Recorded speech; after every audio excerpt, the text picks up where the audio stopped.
Hey everyone, it's Lynnea for LDRS Creative, and today I'm stepping outside of what I usually do for card making.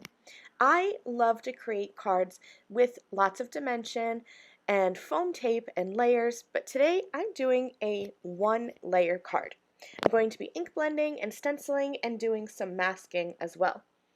So to start with, I have the Grand Bouquet 5x7 stamps, and I will be using their coordinating layering stencils. And then I also have the pattern background stencils, which have become a huge staple in my craft room. There are 7 different patterns in this set, so you can pretty much be guaranteed that there's a pattern for whatever kind of project you're looking for. I have an A2 card panel, so it's 4 1/4 by 5 1/2 inches. And I have some 1/4 inch masking paper strips, and I'm just going to be masking off each edge of my card. I'm sorry my head pops in the camera, but I am trying to be really careful to line up those strips with the exact edge of my card so that I know I have an equal border going around all 4 sides. Now I've placed that masked panel into my stamping platform, and I have the Grand Bouquet stamp so that it is going to stamp coming into my card. It's positioned off of the bottom left-hand corner. I'm inking that up with Raven Hybrid ink, and I'm going to stamp that twice to make sure there's a good amount of ink on my panel. And then I'm working quickly, and I'm grabbing my clear embossing powder, and I'm just going to sprinkle that onto my panel and heat set that. I know that I'm going to be ink blending with the layering stencils using the same type of ink. I'm going to be using the LDRS Creative Hybrid inks both to stamp and to ink blend. So I need to trap that black ink underneath my clear embossing powder so that it doesn't reactivate with my ink colors when I'm blending.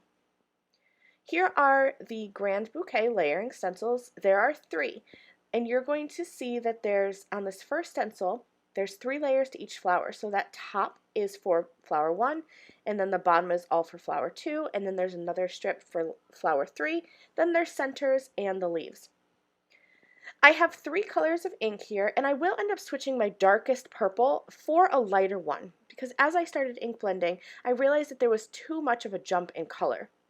So I started here with the first layer of each of the 3 flowers using Bali Blue Hybrid ink. I love that color blue. And then my second color ink here is Mrs. Periwinkle. And as I'm blending, I realized that there's a big jump between Bali Blue and Mrs. Periwinkle, and I wanted to kind of have these not really realistic flowers because you don't really see flowers in nature where each petal is a different color. So instead of going up to a darker color purple, I actually stepped down backwards and went down to La La Lavender. So my 3 colors I used are Bali Blue, Mrs. Periwinkle, and then La La Lavender. For the centers, I went with a dark blue, so those are dark wash jeans. And then I used Tropical Sea for the leaves to kind of keep with that monochromatic color scheme of my flowers. So again, nothing realistic here about this bouquet of flowers, but I think that's what's great about card making is that it doesn't always have to be real. You can use your imagination and step outside of the box. I went ahead and stamped that same image from the Grand Bouquet 5x7 stamps onto a piece of masking paper. And I'm going to use my scissors just to fussy cut around this image. It was quite easy to do since these lines are pretty straight, and I just needed to do the top part of this image just so that I could mask it off. Again, I'm going for a 1-layer card here so it'll be easy to mail. And I'm going back to that same Bali Blue ink, and I have laid down one of those pattern background stencils, my favorite one, the polka dots, and I am going to just ink blend all over so that I have this dotted pattern from behind the flowers. Now, I didn't want to take the time to cut out all those inner areas in the flower design, so instead I decided to just lay the stencil over and kind of pick which parts of the stencil I wanted to add behind there in those white spaces. I chose some of the smallest dots there and just went in nice and easy with my blending brush and didn't add too much color. Now it's time to take off all that masking strips, and here is my finished 1-layer background panel.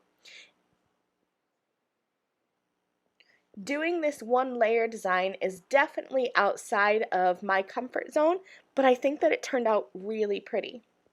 All that's left to do is just stamp a sentiment. So I went back to that Grand Bouquet stamp set, added a sentiment in black in the top right corner, and then I put this onto an A2 card base, and this is finished. You could easily make a whole bunch of these, and since it is a completely flat card, you wouldn't need anything extra for postage, and you wouldn't even need to worry about wondering if it's going to make it to your recipient in one piece. That's it. Thanks so much for watching. I'll see you again soon. Bye!